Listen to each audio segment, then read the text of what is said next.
My heart stopped, I reckon, for a minute or two. I'm not quite sure, you know. But I remember none of that. That just happened. So there was some form of ischemia at some point, likely today. It just felt like I packed up for a couple of minutes. He's lucky. He's very lucky. Brilliant, isn't it? He doesn't know it yet. Do you think you've had 9 lives? I think I have had 10 or 11. Right. Right, okay then, everyone. Right, this is Kevin. Kevin is a 78-year-old male. Kevin was at the gym when he's had a witnessed cardiac arrest, where we believe on the weights or something like that. They've started CPR immediately, and he's been shot once using the AED, so we believe a VF arrest. Right, Elias handed over abnormal ECG. Yeah, abnormal Control. ECG as well. His ECG is very ischemic on there. The dots are in the wrong place. How are you, Kevin? 3, 4. Where's that painful sore, there? My chest is a bit tight. Do you know where we are, Kevin? Oh, no, I'm not kidding. Yes. Do you know what happened to you? No idea. Have you been told what happened? No idea. We think, we're not sure, but we think that your heart might have stopped. Luckily enough, there were plenty of people with you at that time, and they got it to restart, really. It just came out of nowhere. Kevin would do his workouts for about 1 to 2 hours, depending on what he was doing. It's never happened to you before? No. Usually, yeah. Fit and well, you go to the gym regularly? Yeah, regularly, yeah. He would come in, he would do a bit of cardiovascular on the bike, he would do a bit of weight training as well. You don't smoke, do you? You don't smoke, Kevin? I don't smoke. Oh. What were you doing at the gym? Sorry, my brain's not functioning properly. It doesn't matter. Myself and my colleague, George, we were in the gym.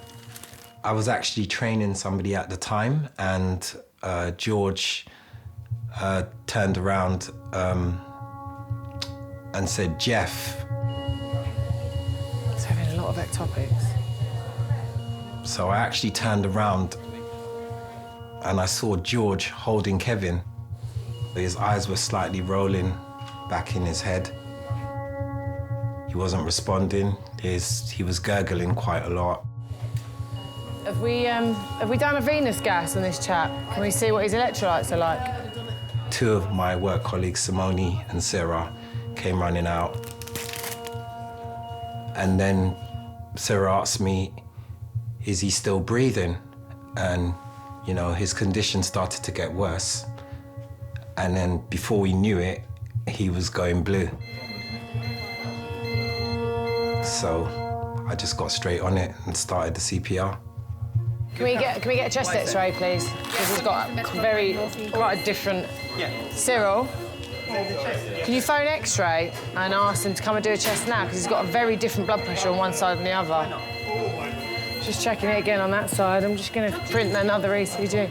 Really different. It's like 170, 110, and then normal on the other side. Is there anyone with him? No rallies? Yeah. His wife.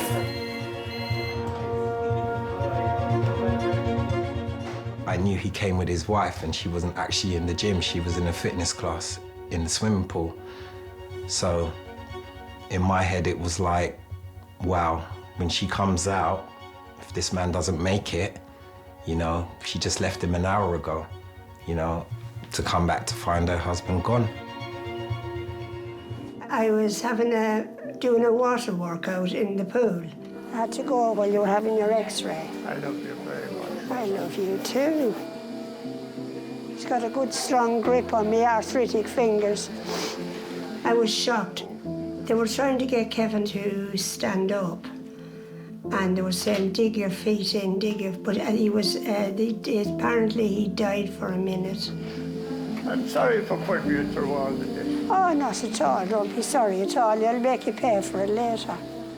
They were asking him if he'd seen any light. Well, he was dead for the minute, and he didn't remember, and, you know, we thought perhaps he wasn't going that way. Spoken to the cardiologists. All right. And they want you to go to what we call the cath lab. They want you to take a very close look at your heart. Yeah. Yep. Fine, It's yeah, like a fine. sort of a operation theatre where you won't be put to sleep. It's just going to be a local sort of anaesthetics. Kevin will be sent to King's Specialist Cardiac Catheter Lab for an emergency procedure. So they're going to ring us when they're ready? You're ready? OK, we'll bring him up 5 minutes. Thank you. Thank you. Thank you. Take all of them if you can.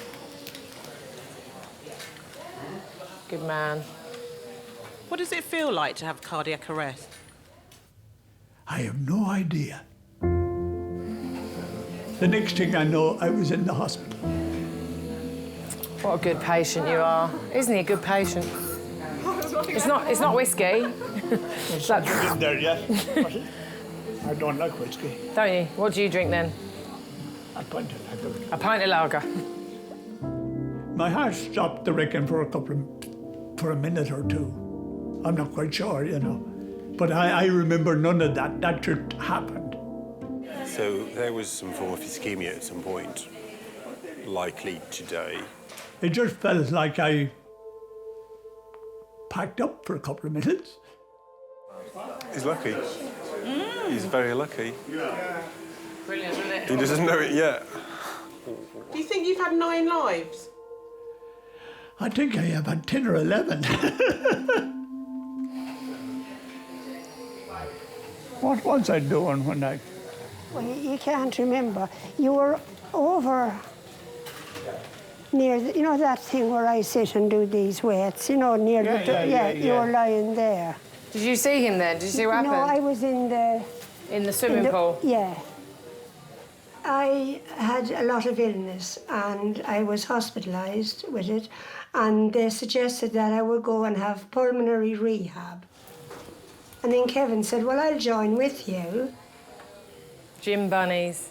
Well, I was told I had to go and do it, you know, so if we die, it won't be our fault.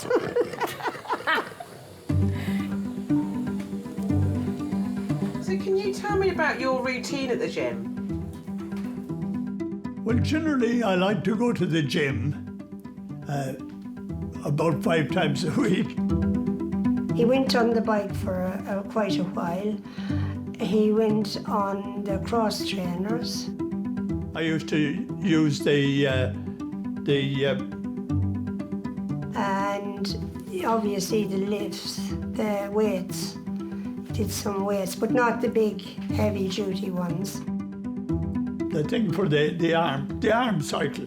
I got it now, the arm cycle. And then they had He used to love to balance on that ball. everybody there is really lovely, and the more you go there, the more people you get to know. You get very competitive. There might be a man on the rowing machine, and he might be at number 8, and then I'd go next one, and I'd go at number 10. I got to know a lot of people, but then I talk a lot. Are you all right, love? Yeah, I'm fine. Probably be sending me home in an hour or two. No, they'll probably keep you in maybe tonight. Well, I hope to do. Don't want you to have another seizure at home. You have to be in safe hands. Is there anyone older than you there?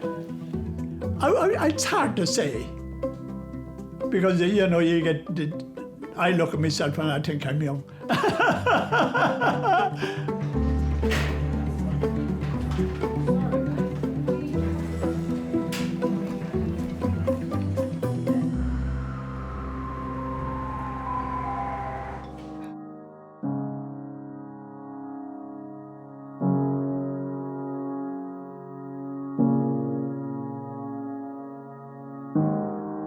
He came to see me about 2 weeks ago.